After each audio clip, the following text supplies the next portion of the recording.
Bom dia. Nós estamos vivendo dias complicados, né? Dias difíceis. Talvez hoje eu não consiga te fazer rir tanto. Me perdoe. Acho que vocês já estão rindo. Mas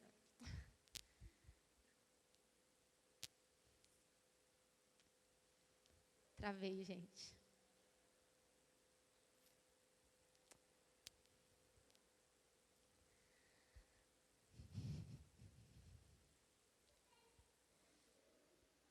Tá tudo bem?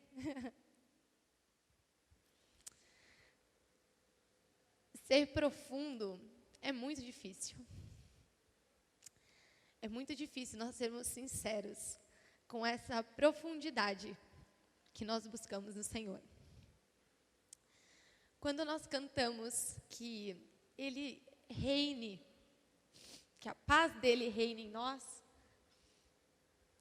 a gente lembra que é no meio desse furacão, é no meio dessa tempestade, é crer que a paz que nós cremos... Oi, tudo bem, Bê? A paz que nós cremos, ela se resume nisso. É uma frase, São Tim Keller fala, não é uma ausência de problemas, é a certeza de que Deus está. Isso é a paz que nós sentimos. E eu quero te convidar para nós caminharmos em profundidade numa prática muito difícil, em dias difíceis também, que é a prática da adoração intencional. Num tempo de grandes superficialidades, num tempo de busca do transcendente, de busca do barulho, de busca de manifestações sobrenaturais. Como ter uma vida de profunda adoração, mesmo em dias como os que nós estamos vivendo agora. Adoração é um tema que a gente dificilmente prega a respeito como uma disciplina espiritual, e ela é. E o interessante da adoração é que ela não é uma disciplina individual, é uma disciplina individual e coletiva. Eu preciso trabalhar uma adoração dentro de mim, individual, sincera, profunda, para que quando eu chegar aqui com vocês, a gente junte e faça isso de uma maneira coletiva e verdadeira. Adorar a Deus é muito recorrente nas Escrituras. Para você saber, existem mais de 41 salmos convocando o povo para adorar. Convocando. Render louvores, render graças. 41 salmos só para isso. Fora os que estão falando de outras coisas e colocam isso no meio. Nós temos várias narrativas que abordam a adoração. Tanto adoração ritual, quanto uma adoração espontânea. Nós temos um Deus que faz um pacto com o seu povo no deserto e pede uma coisa: adoração exclusiva. Adoração exclusiva a Ele. E num tempo que nós vivemos hoje, dessas grandes buscas, das experiências emocionais, dos grandes clamores, choros, ou grandes manifestações. Eu falei com o Bruno essa semana, ele me lembrou, era a adoração... Eu vou lembrar a palavra. Como é que era, Bruno? Não era escandalosa? Extravagante. Adoração extravagante. Eu sou dessa geração já, de pessoas que são adoradores extravagantes. E qual será o nosso tipo de adoração e qual será o tipo de adoração verdadeira? Como a gente vai acrescentar esse tipo de adoração no nosso cotidiano? A gente vai fazer uma leitura bem longa agora. E eu espero que você já tenha respirado. A gente vai tomar uma água juntos, num copo de vidro, porque o Bruno sabe que eu não tomo no copo plástico. E vamos lá. Nós vamos ler um texto que eu sou apaixonada também, que está no Evangelho segundo João. Nós vamos ler 20 versículos, tá? É uma história comprida. que diz assim: era-lhe necessário passar por Samaria, Jesus. Assim, chegou a uma cidade de Samaria chamada Sicar, perto das terras de Jacó, que Jacó dera a seu filho José. Havia ali um poço de Jacó. Jesus, cansado da viagem, sentou-se à beira do poço, e isso se deu por volta do meio-dia. Nisso veio uma mulher samaritana tirar água, e Jesus lhe disse: dê-me um pouco de água. Os seus discípulos tinham ido à cidade comprar comida. E a mulher samaritana lhe perguntou: como o Senhor, sendo judeu, pede a mim, uma samaritana, água para beber? Pois os judeus não se dão bem com os samaritanos. Jesus lhe disse: se você conhecesse o dom de Deus e quem lhe está pedindo água, você lhe teria pedido e ele teria dado água viva. E disse a mulher: o Senhor não tem como tirar a água, e o poço é fundo. Onde pode conseguir essa água viva?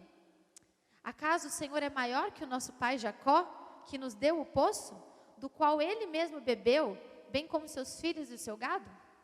E Jesus respondeu: quem beber desta água terá sede outra vez, mas quem beber da água que eu lhe der, nunca mais terá sede. Pelo contrário, a água que eu lhe der se tornará nele uma fonte de água a jorrar para a vida eterna. A mulher disse: Senhor, dê-me dessa água, para que eu não tenha mais sede, nem precise voltar aqui para tirar água. E ele lhe disse: vá, chame o seu marido e volte. Não tenho marido, respondeu ela. E ele lhe disse: você falou corretamente, dizendo que não tem marido. O fato é que você já teve 5. E o homem com quem agora você vive não é seu marido.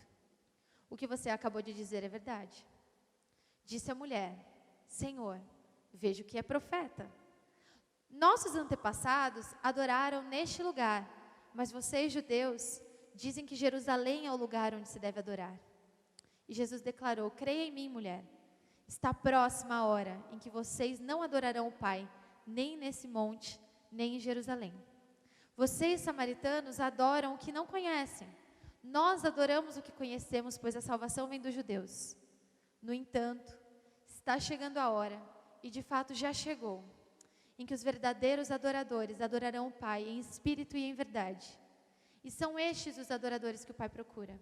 Deus é espírito, e é necessário que os seus adoradores o adorem em espírito e em verdade. Esse texto muito conhecido do encontro de Jesus com uma mulher samaritana, não dava para recortar. Eu tentei recortar de todas as formas. Eu tentei tirar o pedaço inicial para a gente chegar no final e falar sobre adoração. Mas a gente percebe que existe um grande incômodo na vida dessa mulher. Existe um incômodo histórico, existe um incômodo social, existe um incômodo religioso.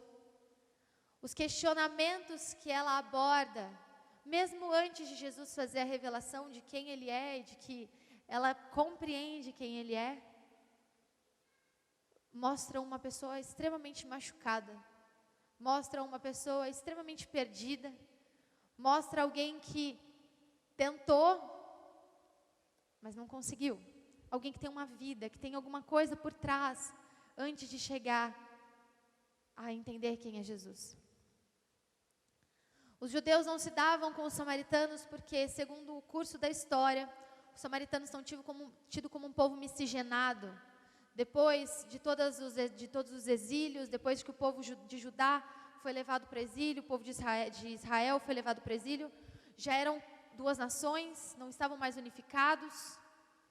E quando volta o povo de Samaria, já existiam vários casamentos e várias misturas, não porque aquele povo quis se misturar, mas porque era necessário viver. Era necessário viver. Não tinha como viver no isolamento. E esses casamentos começaram a acontecer, e eles começaram a se misturar. E os judeus se sentiam muito puros quando olhavam para aqueles cães. Agora vocês imaginem uma mulher que já tinha tido 5 relacionamentos, que ia buscar água no poço meio-dia, que devia ser um clima ameno, que era o horário que ninguém ia estar lá. E para o azar ou para a sorte dela, tinha um homem no poço. Eu imagino o desespero dessa mulher que saiu da sua casa, escondida, meio-dia, que é o horário que está todo mundo dentro, porque está sol. E quando ela está chegando no poço, ela olha e fala: eu não acredito que tem alguém lá. Eu não queria passar por essa humilhação. E ela olha, e ele é judeu. E ela vai passar humilhação dupla. Só que ela não encontrou com qualquer pessoa. Assim como eu e você, a gente às vezes sai e ele está lá esperando, sentado no poço. E o que ele oferece para essa mulher é o que ele oferece para nós: água viva. Uma água que jorra para a vida eterna. Ela tenta ali sair do assunto, mas Jesus continua. Jesus continua o assunto. E por que a gente vai aprender sobre adoração com uma pessoa tão imunda? Com uma pessoa tão ruim? Com uma pessoa tão discriminada? Porque o Pai procura adoradores que o adorem em espírito e em verdade. É por isso que é com ela que a gente tem essa lição sobre adoração.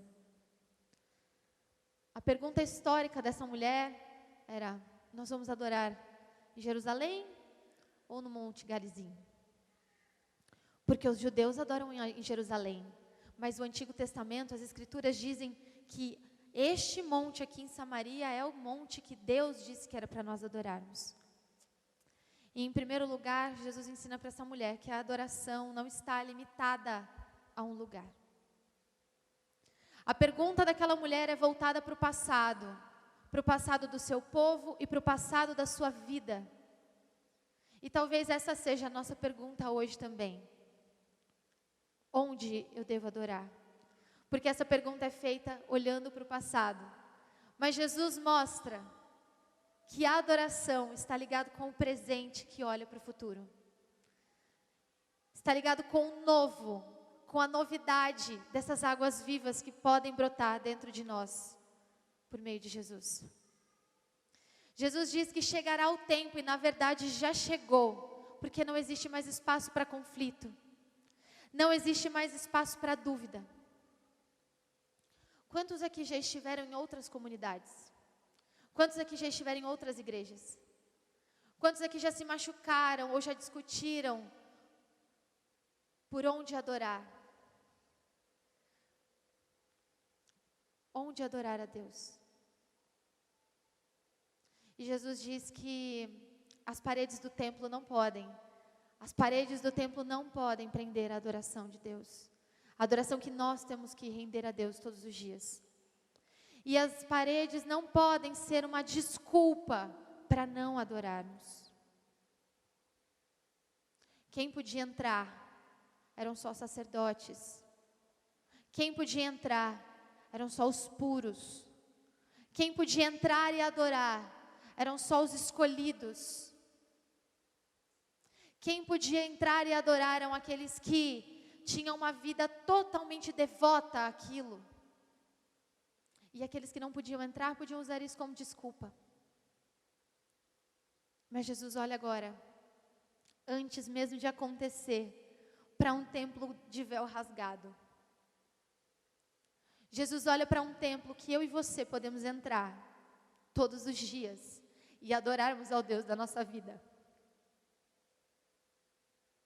Para aquela mulher, ele já tinha rasgado o véu do templo. Para aquela mulher que não podia nem chegar no pátio, Jesus já disse: não se trata de um lugar, se trata de alguém. Se trata de que você renda graças aonde você estiver e como estiver a vida. Da forma que você estiver e onde você estiver. Eu não sei o primeiro nome desse teólogo, gente, porque não existe no livro dele. Só sei o sobrenome, e o nome dele é Bruce. E ele diz que uma devoção sincera, de coração, em qualquer lugar e hora, é indispensável para quem quiser oferecer a Deus a adoração que Ele aceite. quer que Deus aceite a sua adoração, não se limite a um espaço. Não se limite ao tempo. Limite-se apenas a compreender quem foi que te deu de beber a água da vida. A água que brota para a eternidade. A água que gera vida.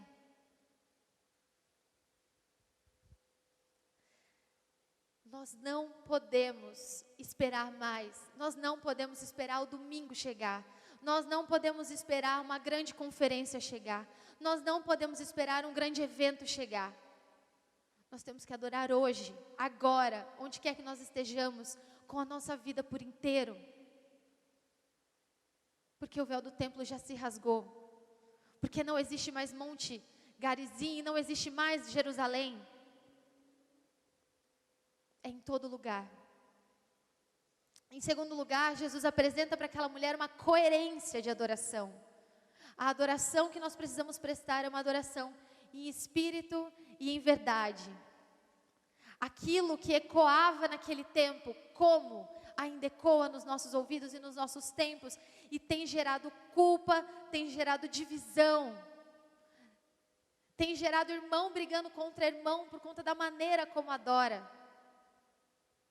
E Cristo olha com olhos de misericórdia para aquela mulher confusa, cheia de perguntas, inclusive a respeito da sua religiosidade,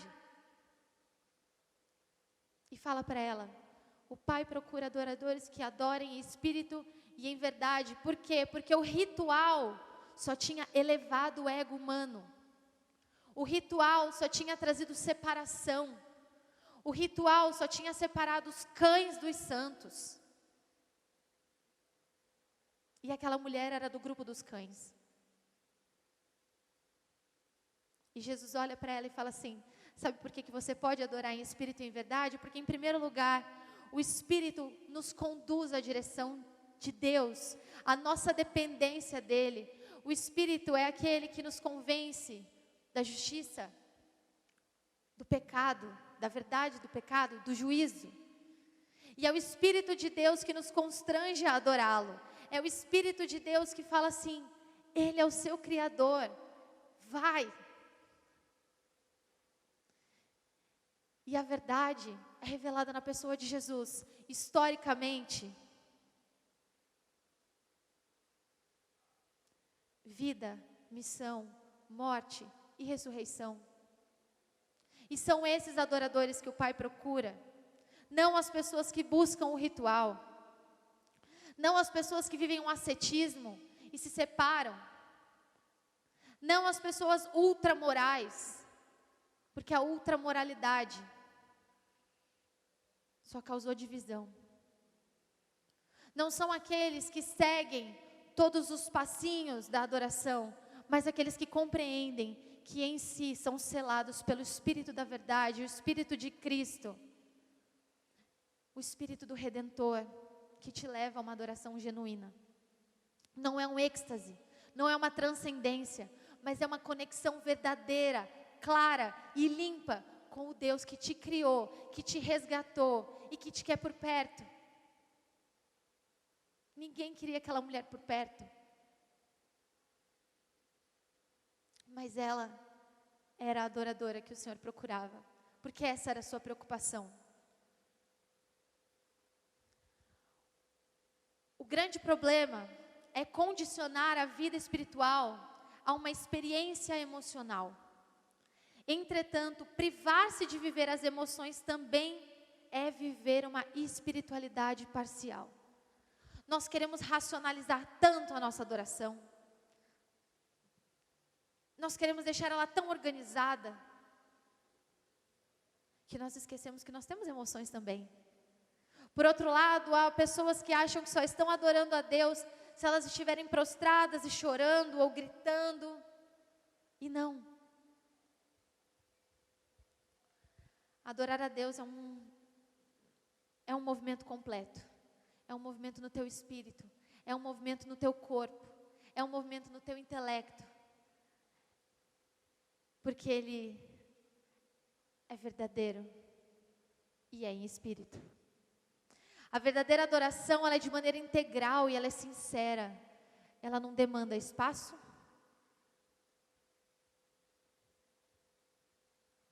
ela não demanda ritual, ela é singela. E ela pode ser uma oração silenciosa, ou ela pode ser um grito de alegria. Ela pode ser hoje você saindo daqui e dando risada com a sua família e dando glória a Deus, obrigada. Ou ela pode ser uma oração sincera lá no fundo do teu coração: Senhor, eu te rendo graças, apesar de todas as situações. Isso é a adoração que o Senhor procura. E é isso que nós precisamos alimentar todos os dias. E em terceiro e último lugar, Jesus revela que a adoração é uma resposta dos encontrados. A adoração vai revelar quem nós somos, novos homens e novas mulheres em Cristo. Porque é a resposta do novo ser. É a resposta à obra de amor do Deus que nos buscou, que nos procurou, que acendeu a luz na nossa escuridão, que encheu de água a nossa secura. A adoração é resposta. Que resposta nós estamos dando, sincera e intencional, ao Deus que veio à nossa procura? O Espírito de Cristo não gera peso, ele gera liberdade. A adoração, ela não está contida em métodos, mas numa inexplicável liberdade de adorar em toda e qualquer situação. Seja em meio a riso, seja em meio a lágrimas, seja em meio a cânticos, seja em meio ao silêncio. Você é livre agora, em Cristo, para que você adore em todo tempo, para que a sua vida adore, para que os seus atos adorem, para que os seus pensamentos adorem. Se não fosse Cristo nos libertar, nós nunca poderíamos ter essa escolha, porque as nossas escolhas seriam completamente egoístas. O que determina a legitimidade da nossa adoração é a centralidade de Cristo. Eu estou cantando, eu estou orando, eu estou manifestando alguma coisa porque eu gosto, porque isso me dá prazer, ou porque eu estou adorando o meu Criador, o meu Senhor e o meu Salvador Jesus Cristo. O impulso do Espírito é o que vai nos levar à genuína adoração. Um coração que flui águas vivas adora verdadeiramente, até chorando. Um coração profundamente ligado ao amor do Pai e à obra de Cristo vai produzir genuína adoração. O Espírito da vida vai nos dar vida para adorarmos. O Richard Foster tem um livro chamado Disciplinas... eu vou lembrar o nome do livro. Não é Disciplinas Espirituais. Ok, Celebração da Disciplina. O nome do livro é Celebração da Disciplina. E celebrar disciplina é uma coisa tristíssima para alguém que é completamente indisciplinada. Mas é um livro rico e que ele fala que cantar, orar, louvar, tudo isso pode conduzir à adoração. Mas a adoração é mais do que qualquer um desses fatos. E ele convida que eu e você desenvolvamos uma vida de adoração intencional. Compreender que a adoração inicia-se em casa. Compreender que a adoração começa em você. Que você não precisa depender de quem estiver aqui para você adorar. Mas que o mesmo Espírito que encaminha a sua adoração é o mesmo que encaminha a minha. E quando nós temos uma adoração saudável, profunda, sincera, quando nós nos juntamos aqui, é um movimento sobrenatural. É um movimento que nos enleva. É sim uma experiência emocional também, mas é uma experiência emocional, física, sincera, que produz vida, que transforma caráter, que muda a nossa forma de pensar.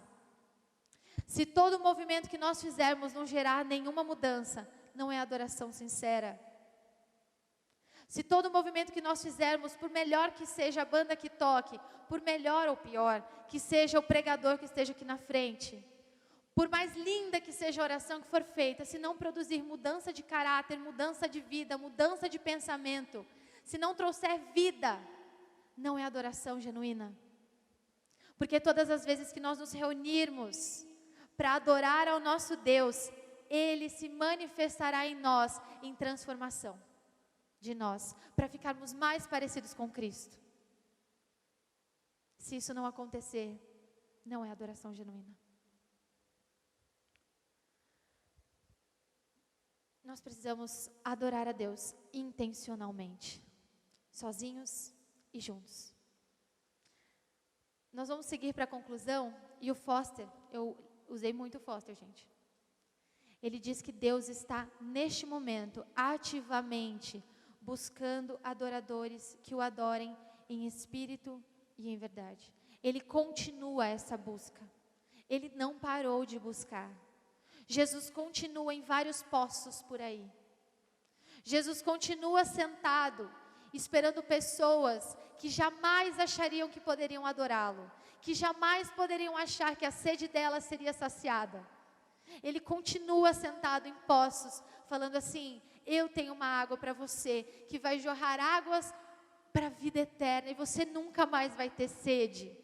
E não importa o passado, para de olhar para trás e olha para frente. E para nós, num tempo presente, o véu já foi rasgado e nós podemos adorá-lo em qualquer lugar, onde nós estivermos e como nós estivermos. E a partir desse momento nós seremos transformados e transformadas, porque o Espírito da vida é essa água que brota dentro de nós. E foi essa água que Ele deu de beber para mim e para você, e Ele continua dando. E Ele continua dando. A vida diária de adoração e comunhão com Deus vai desaguar aqui. E esse será um lugar de adoração genuína, onde nós vamos escolher adorar a Deus juntos. E nós vamos querer estar aqui para adorá-lo juntos. Porque já começou lá em casa. Porque já começou lá no meu carro, já começou lá no ônibus. Porque começou todos os dias, a partir do momento que eu abri os meus olhos. Nós somos invadidos, então, diariamente, nas nossas reuniões, da presença gloriosa daquele que nos move em direção a Ele. Nós louvamos a Deus pelo que Ele é, e nós damos-lhe graça pelo que Ele tem feito. E Ele tem feito grandes coisas. E Ele tem feito grandes coisas, mesmo em tempos difíceis. Mesmo enquanto nós buscamos a água ao meio-dia, mesmo quando tudo é contrário, Ele continua fazendo. E quem nós somos não limita o jorrar da água dele dentro de nós, porque quem faz é Ele, não somos nós. Normalmente, essa hora eu já estaria rindo bastante. Quando nós trabalhamos no emprego CLT e a gente não está legal, a gente lava o rosto, coloca uma roupa, vai trabalhar e não fala com ninguém. Mas aqui não dá para fazer assim com vocês. Mas que hoje seja um dia de adoração a Deus, porque Ele merece, porque Ele é soberano, porque Ele está acima de todas as coisas e de todas as nossas escolhas. E porque Cristo, nos dias bons e nos dias ruins, continua sendo o centro das nossas vidas. E o motivo pelo qual nós existimos, nos movemos e fazemos qualquer coisa, inclusive adorá-lo. Eu convido que você feche os seus olhos e faça uma oração sincera de adoração a Deus. E agradeça o encontro que você teve um dia com Ele no poço. Agradeça o dia que Ele te ofereceu água viva para beber. E essas águas jorram para a vida eterna, constantemente, nos dias bons e nos dias ruins, sozinhos ou acompanhados. Deus querido, nós temos vivido dias difíceis, nós temos vivido uma semana cheia de informação, de pessoas com medo. Deus, em primeiro lugar, eu oro pela nossa igreja, para que o Senhor repreenda todo o medo que qualquer pessoa tenha sentido. E que o Senhor nos dê a fé o suficiente de crer que o Senhor está no controle de todas as coisas. E que nada nos impeça de Te adorar, Senhor. Que o Senhor relembre no nosso coração o dia que o Senhor nos deu de beber a água da vida. Que o Senhor encontre em cada homem e cada mulher nessa manhã adoradores e adoradoras que te adoram em espírito e em verdade. Porque é o teu espírito que nos move, é a tua verdade, Cristo, que habita em nós. E por isso nós podemos te adorar dessa maneira, Senhor. Nós te agradecemos, Jesus, e adoramos o teu nome. Porque não é volume e também não é a falta de que vai julgar a nossa adoração, que vai definir a nossa adoração, mas o Senhor vivendo em nós e o teu Espírito dizendo: Santo é o Senhor dos exércitos. Cristo, Tu és o nosso Salvador e por isso nós te adoramos, e que a nossa vida seja para Ti, e que tudo que nós fizermos seja para Ti, e que nos encontrar aqui seja um movimento de adoração, que não sejam as paredes, mas seja a nossa vida,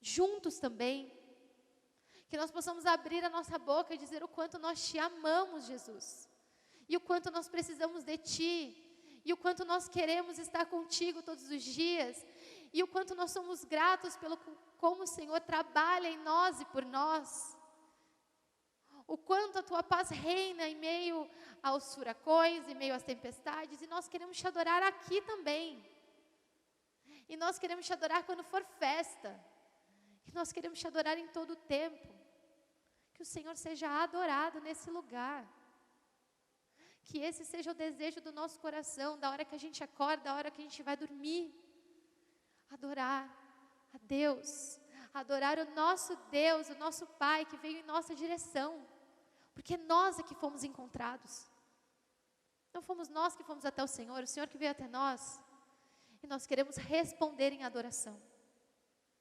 Transforma-nos, Jesus, que essas águas limpem, tirem aquilo que nos impeça de Te adorar, que sejamos sinceros, e quando nossos lábios se fecharem, Teu Espírito Santo vem e nos incomode, e faça como o salmista, que pede para que a sua alma cante ao Senhor, porque Ele é o seu libertador, Ele é o seu Senhor, Ele é a sua rocha, a sua fortaleza, Ele é o socorro bem presente na hora da angústia. Por isso canta, minha alma, ao Senhor, e não te esqueças de nenhum dos seus benefícios, em nenhum momento, Pai, que nós deixemos de Te adorar. Nos ensina a sermos profundos adoradores do Senhor, não dependendo de nada, apenas do Senhor. E essa é a nossa oração em nome de Jesus. Amém.